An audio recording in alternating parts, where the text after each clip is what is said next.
Welcome to Chandra classes. Chandra classes में आपका स्वागत है। मैं अभय चंद कुमार फिर से एक बार साइंस का कुछ एमसीक्यू लेकर आया हूं।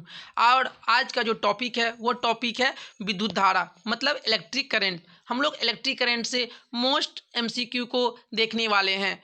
अगर आप इस चैनल पे नए हैं तो इस चैनल को सब्सक्राइब करें और बेल आइकन के बटन को दबाएं ताकि कोई भी वीडियो का नोटिफिकेशन सबसे पहले पहुंचे। चलते हैं हम लोग क्वेश्चन की तरफ। क्वेश्चन नंबर 1, निम्नलिखित पदार्थों में कौन चालक है? तो चालक इसे कहते हैं जिससे आसानी से क्या हो, विद्युत धारा प्रवाहित हो सके। मतलब आसानी से क्या प्रवाहित हो सके, इलेक्ट्रॉन। विद्युत धारा किसे कहते हैं? इलेक्ट्रॉन के प्रवाह को हम लोग क्या कहते हैं? विद्युत धारा। तो आसानी से जिसमें क्या हो, विद्युत धारा प्रवाहित हो सके, उससे हम लोग क्या कहेंगे? चालक। तो एल्युमिनियम क्या है? अपना चालक है। बाकी ये जो चीनी मिट्टी, अभ्रक और कांच, ये तीनों क्या है? कुचालक। इससे होकर विद्युत धारा आसानी से प्रवाहित नहीं हो सकता है। तो चालक कौन हो जाएगा? एल्युमिनियम। ऑप्शन नंबर इसका डी सही हो जाएगा। चलते हैं हम लोग नेक्स्ट क्वेश्चन सेकेंड पे। किसी चालक से प्रवाहित विद्युत धारा वास्तव में, जो किसी चालक में जो विद्युत धारा प्रवाहित होता है वह वास्तव में क्या होता है? तो वास्तव में क्या होता है? इलेक्ट्रॉन का प्रवाह। इलेक्ट्रॉन के प्रवाह को ही हम लोग क्या कहते हैं? तो विद्युत धारा कहते हैं। तो ऑप्शन नंबर इसका ए सही हो जाएगा। चलते हैं हम लोग नेक्स्ट क्वेश्चन थर्ड पे। कुल प्रवाहित विद्युत की मात्रा को कहते हैं, मतलब कि जितना भी विद्युत धारा प्रवाहित होगा उसके कुल मात्रा को क्या कहते हैं? हम लोग आवेश कहते हैं। ऑप्शन नंबर इसका ए सही हो जाएगा। चलते हैं हम लोग नेक्स्ट क्वेश्चन 4 पे। आवेश का एसआई मात्रक। आवेश का एसआई मात्रक क्या होता है? तो आवेश का एसआई मात्रक क्या होता है? कूलम्ब होता है। ऑप्शन इसका सी सही हो जाएगा। चलते हैं हम लोग नेक्स्ट क्वेश्चन 5 पे। निम्नलिखित में विद्युत धारा की प्रबलता का एसआई मात्रक। तो विद्युत धारा का एसआई मात्रक क्या होता है? एम्पियर। तो ऑप्शन सही हो जाएगा बी इसका सही हो जाएगा। चलते हैं हम लोग नेक्स्ट क्वेश्चन 6 पे। प्रतिरोध का एसआई मात्रक। तो प्रतिरोध का एसआई मात्रक क्या होता है? तो ओम होता है। और प्रतिरोध किससे लिखते हैं हम लोग? आर से लिखते हैं। चलते हैं हम लोग नेक्स्ट क्वेश्चन 7 पे। निम्नलिखित में कौन कथन सत्य है? अब ये 4 ऑप्शन में से 3 ऑप्शन गलत है और एक ऑप्शन क्या है? सही है। तो हमको सही वाले को क्या करना है? टिक करना है। तो हम लोग चलते हैं। क्या ओम के नियम के अनुसार कि स्थिर ताप पे वोल्टेज समानुपाती किसका होता है? तो धारा का। अब ये समानुपाती हटाएंगे तो V बराबर में क्या आ जाएगा? IR। और यहाँ पे दिया हुआ है एम्पियर। एम्पियर किसका मात्रक होता है? विद्युत धारा का। तो I बराबर में क्या हो जाएगा? V बटा में R, मतलब V भागा R। तो कौन सा क्या ऑप्शन से जाएगा? एम्पियर बराबर में क्या होगा? V से वोल्टेज, ओ भागा में ओम। तो ऑप्शन नंबर कौन इसका सही हो जाएगा? डी। चलते हैं हम लोग नेक्स्ट क्वेश्चन 8 पे। निम्नलिखित में कौन कथन सत्य है? अब इसमें भी 3 ऑप्शन गलत है और एक ऑप्शन क्या है? सही है। तो कथन सत्य है। तो इधर दिया हुआ जूल। जूल, तो जूल किसका ऐसा ही मात्रक होता है? कार्य का। तो कार्य बराबर में क्या होता है? कार्य बराबर में क्या होता है? मतलब कि कूलम्ब इंटू में वोल्टेज। अब कार्य जो कि हम लोग किसी लेते हैं? डब्लू से। डब्लू बराबर में क्या हो जाएगा? क्यू इंटू में भी। तो क्यू किसका है? आवेश का। क्यू का मात्रक क्या होता है? आवेश। और वोल्टेज का मात्रक क्या, मतलब क्या होता है? वोल्ट। तो क्या होगा? Coulomb into volt. Option number इसका ए सही हो जाएगा। तो जूल बराबर में क्या हो जाएगा? कूलम्ब इंटू में वोल्ट। ऑप्शन नंबर इसका ए सही हो जाएगा। चलते हैं हम लोग नेक्स्ट क्वेश्चन 9 पे। विद्युत धारा की प्रबलता मापने के लिए निम्नलिखित में किस युक्ति का उपयोग किया जाता है? जो हम लोग विद्युत धारा की प्रबलता मापते हैं तो उस मतलब उसको नापने के लिए किस युक्ति का उपयोग करते हैं? जैसे विद्युत धारा है तो विद्युत धारा हम लोग किससे नापते हैं? एमीटर से। ऑप्शन नंबर कौन सा जगह? ए। अगर पूछा जाए कि एमीटर हम लोग लगाते किस, मतलब कैसे हैं, तो एमीटर को लगाते हैं हम लोग श्रेणी क्रम में। कैसे लगाते हैं हम लोग? श्रेणी क्रम में। चलते हैं हम लोग नेक्स्ट क्वेश्चन 10 पे। विभवांतर को किस यंत्र द्वारा मापा जाता है? वह इससे पहले वाला क्वेश्चन था विद्युत धारा। तो विद्युत धारा किससे नापते हैं हम लोग? तो एमीटर से। और यहाँ पे क्वेश्चन क्या पूछ रहा है? विभवांतर। तो विभवांतर को हम लोग किससे नापेंगे? तो वोल्ट मीटर से। और वोल्ट मीटर को हम लोग कैसे लगाते हैं? तो समानांतर क्रम में। चलते हैं हम लोग नेक्स्ट क्वेश्चन 11 पे। 2 तार एक ही पदार्थ के बने हैं। प्रथम तार की लंबाई दूसरे तार की लंबाई की दुगुनी है तथा उसका व्यास दूसरे तार के व्यास का दुगुना है। तो प्रथम तार का प्रतिरोध होगा। हमसे पूछ रहा है प्रथम तार का प्रतिरोध, और ये सब क्या दे दिया है? कंडीशन दे दिया है। तो प्रथम तार का प्रतिरोध क्या हो जाएगा? दूसरे तार के प्रतिरोध का आधा। ऑप्शन नंबर इसका बी सही हो जाएगा। चलते हैं नेक्स्ट क्वेश्चन 12 पे। एल लंबाई के तार का प्रतिरोध आर है, उसे मध्य बिंदु पर इस प्रकार मोड़ा गया है कि उसके दोनों आधे भाग परस्पर कितना पे हो, 90 डिग्री पर हो, तो उसका नया प्रतिरोध होगा। तो कह रहा है कि 90 डिग्री पे हो, आप मान लें 90 डिग्री पे हो, दोनों प्रतिरोध को इस तरह से मोड़ा गया है कि उसका जो आधा भाग क्या हो, कितना डिग्री पे हो, 90 डिग्री पे हो। अब जैसे ही 90 डिग्री पे होगा तो ये पूरा प्रतिरोध की लंबाई कितना है, आर। तो कौन क्या होगा, चाहे वो 90 डिग्री में मोड़ दे या किसी डिग्री में मोड़, तभी भी कितना होगा, आर ही होगा। ऑप्शन नंबर इसका ए सही हो जाएगा। चलते हम लोग नेक्स्ट क्वेश्चन 13 पे। समानांतर क्रम में जुड़े दो प्रतिरोधकों के प्रतिरोध R1 और R2 है। अब किस क्रम में जोड़े हुए हम लोग, समानांतर क्रम में, और एक का प्रतिरोध कितना है, R1, दूसरा का प्रतिरोध कितना है, R2। तो उसका समतुल प्रतिरोध मतलब RP निम्नलिखित में किसके द्वारा दिया जाएगा। तो क्या होता है, समानांतर क्रम में जोड़ेंगे तो 1/RP बराबर में 1/R1 प्लस 1/R2। तो ये चारों ऑप्शन में कोई ऐसा ऑप्शन नहीं दिया गया हुआ है, तो ये चारों ऑप्शन में से कहीं पे आप लोग एक ऑप्शन में बना लेना। क्या होता है समानांतर क्रम में, 1/RP बराबर में 1/R1 प्लस 1/R2। चलते हैं नेक्स्ट क्वेश्चन 14 पे। यदि श्रेणी क्रम में जुड़े, अब उससे पहले क्या था, समानांतर क्रम था। तो अब इस क्वेश्चन में क्या दिया हुआ है, श्रेणी क्रम में जुड़े दो प्रतिरोध के प्रतिरोध R1 R2 है, तो उनका समतुल प्रतिरोध क्या है, RS। तो निम्नलिखित किसके द्वारा दिया जाएगा। तो अब देखो श्रेणी क्रम मतलब एक प्रतिरोध के बगल में क्या है, दूसरा प्रतिरोध। अब इसमें हम लोग क्या करते हैं, बैटरी से इसको जोड़ देते हैं, ये R1 है और ये R2 है। तो R समतुल क्या होता है, R1 प्लस R2। ये किस में होता है, श्रेणी क्रम में। लेकिन समानांतर क्रम में क्या हो गया था, 1/RP बराबर में 1/R1 प्लस में 1/R2। तो यहाँ श्रेणी क्रम में, तो श्रेणी क्रम में कौन हो जाएगा, RS बराबर क्या हो जाएगा, R1 plus R2। Option number इसका ए सही हो जाएगा। चलते हैं नेक्स्ट क्वेश्चन 15 पे। यदि समानांतर क्रम में जुड़े दो प्रतिरोधों के प्रतिरोध R1 और R2 हो, तो उसका समतुल प्रतिरोध RP।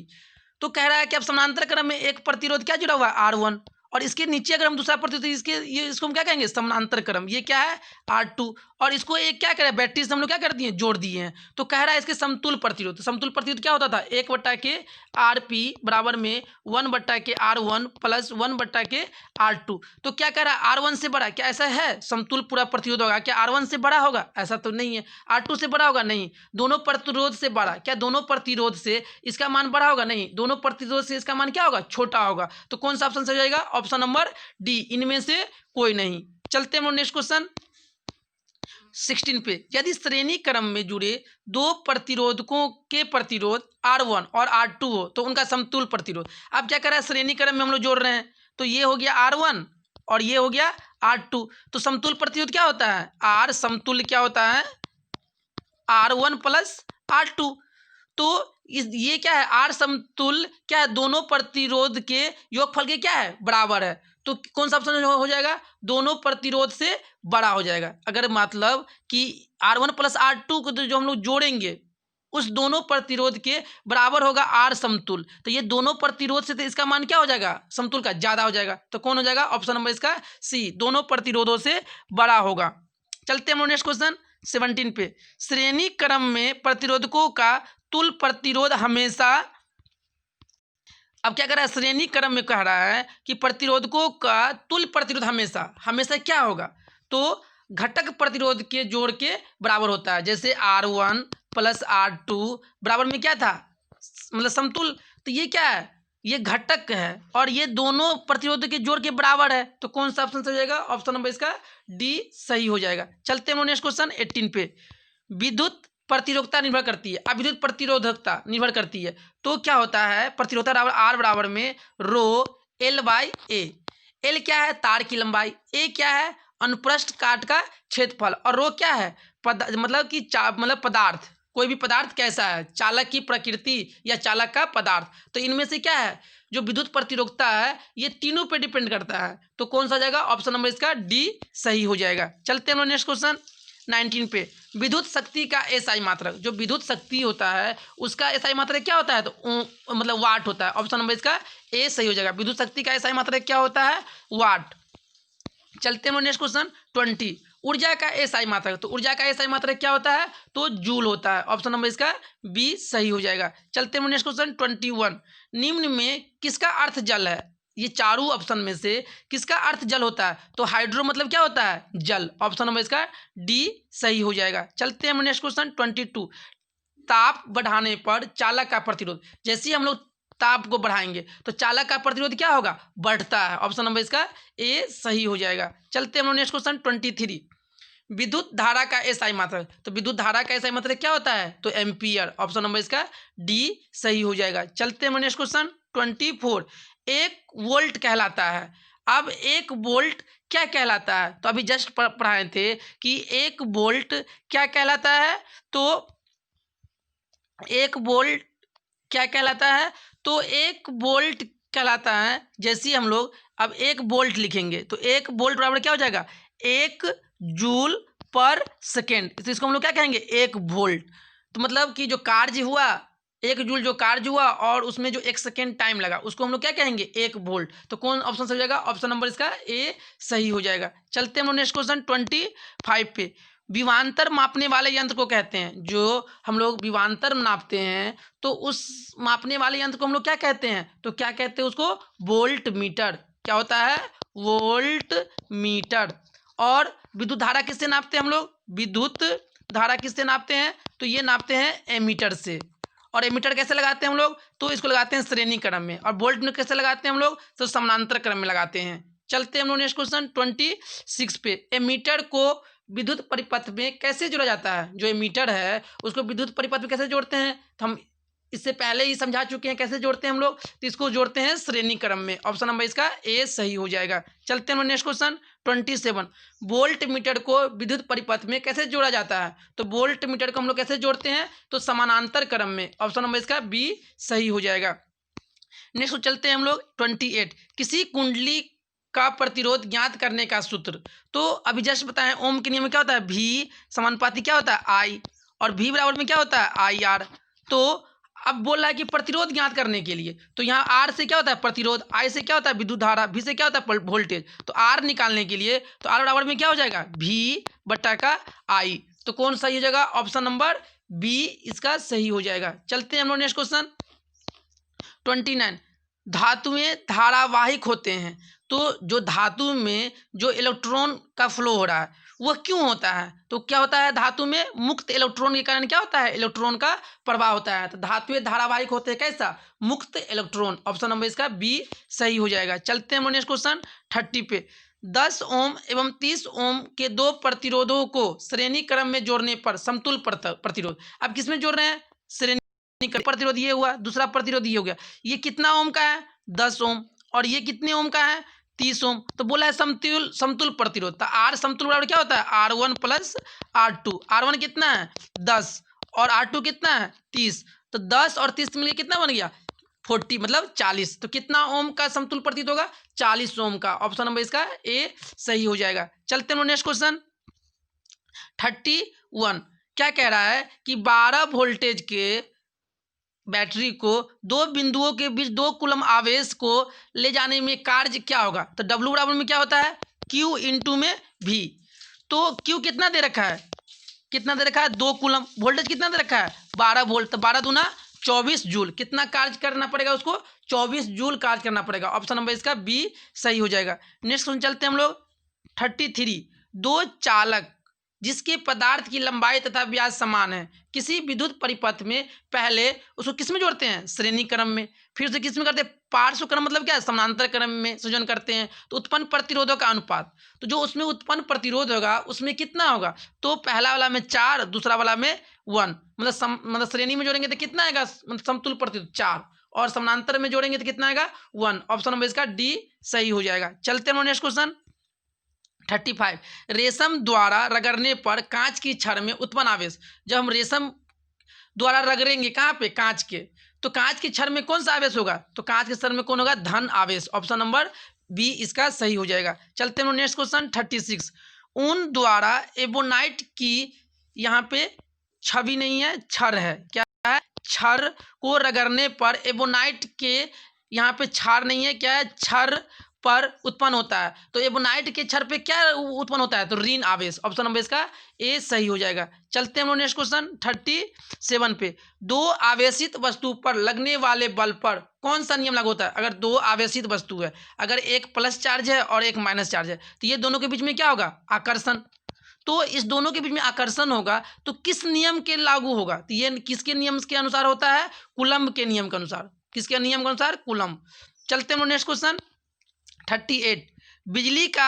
बिजली के जो फ्यूज का तार बना होता है, जो बिजली का होता है उसका जो तार बना होता है, वो फ्यूज जो बना होता है, वो फ्यूज का जो तार किससे मिलकर बना होता है? तो किससे बना होता है? टीन और तांबे के मिश्रण से। किसके मिश्रण से? टीन और तांबे के मिश्रण से। ऑप्शन नंबर इसका सी सही हो जाएगा। चलते हैं नेक्स्ट क्वेश्चन 39। विद्युत बल्ब का फिलामेंट बना होता है, तो विद्युत बल्ब का फिलामेंट किससे बना होता है? तो अपना टंगस्टन का। ऑप्शन नंबर इसका ए सही हो जाएगा। नेक्स्ट क्वेश्चन चलते हैं हम लोग 40। बल्ब के तंतु बनाने में टंगस्टन का उपयोग क्यों किया जाता है? जो बल्ब का जो तंतु बनता है उसमें हम लोग टंगस्टन का उपयोग क्यों करते हैं? क्योंकि उसका गलनांक कितना होता है? 3380 डिग्री सी होता है, इसीलिए उसका हम लोग उपयोग करते हैं। किसका उपयोग? तो टंगस्टन का। चलते हैं हम लोग नेक्स्ट क्वेश्चन 41। एक इलेक्ट्रॉन वोल्ट बराबर होता है, एक इलेक्ट्रॉन वोल्ट बराबर कितना होता है? 1.6 इंटू में 10 के पावर -90 जूल। तो कौन सा ऑप्शन नंबर इसका ए सही हो जाएगा। चलते हैं नेक्स्ट क्वेश्चन। दो सदृश आवेशों के बीच किस प्रकार का बल लगता है? अब सदृश मतलब क्या होता है? एक समान। जैसे अगर कोई प्लस है और ये प्लस है तो ये दोनों में क्या होगा? विकर्षण। तो किस तरह का होगा? इसी को हम लोग क्या कहेंगे? विकर्षण। या जैसे जब चुंबक की बात करेंगे तो चुंबक में अगर मान लीजिए कि नॉर्थ और साउथ, जब हम नॉर्थ वाले को नॉर्थ के पास सटाते हैं तो ये क्या होता है? दूर हटता है, तो इसी को हम लोग क्या कहते हैं? प्रतिकर्षण। तो कौन सी जगह? ऑप्शन नंबर इसका बी सही हो जाएगा। चलते हैं नेक्स्ट क्वेश्चन 43। क्या प्रोटॉन आवेश प्रक्रम में भाग लेता है? क्या प्रोटॉन कभी आवेश प्रक्रम में भाग लेता है? नहीं। भाग कौन लेता है? तो इलेक्ट्रॉन। तो क्वेश्चन क्या कह रहा है? प्रोटॉन के बारे में, तो ये नहीं लेता है। ऑप्शन नंबर इसका ए सही हो जाएगा। चलते हैं नेक्स्ट क्वेश्चन 44। दो वस्तुओं को आपस में रगड़ने पर जो इलेक्ट्रॉन का त्याग करता है वह हो जाता है। अगर मान लो कि जो इलेक्ट्रॉन का त्याग करे तो उसको हम लोग क्या कहेंगे? धन आवेशित। और जो इलेक्ट्रॉन का ग्रहण करे उसको क्या कहेंगे हम लोग? ऋण आवेशित। तो मतलब जो धन मतलब क्या इलेक्ट्रॉन को क्या कर रहा है? त्याग कर रहा है, तो उसको हम लोग क्या कहेंगे? धन आवेशित। ऑप्शन नंबर इसका बी सही हो जाएगा। नेक्स्ट क्वेश्चन चलते हैं हम लोग। चलिए आज की वीडियो में हम लोग मोस्ट इम्पोर्टेंट 44 क्वेश्चन को देखे हैं। अगर आप लोगों को यह वीडियो अच्छा लगे तो आप अपने दोस्तों में ज़्यादा से ज़्यादा इसे शेयर करें। और एक क्वेश्चन आप लोगों को होमवर्क के रूप में दिया जा रहा है। इस क्वेश्चन का जवाब आप लोगों को कमेंट बॉक्स में ज़्यादा से ज़्यादा देना है। अगर आपको यह वीडियो अच्छा लगे तो इसे अपने दोस्तों में शेयर करें। Thank you for watching.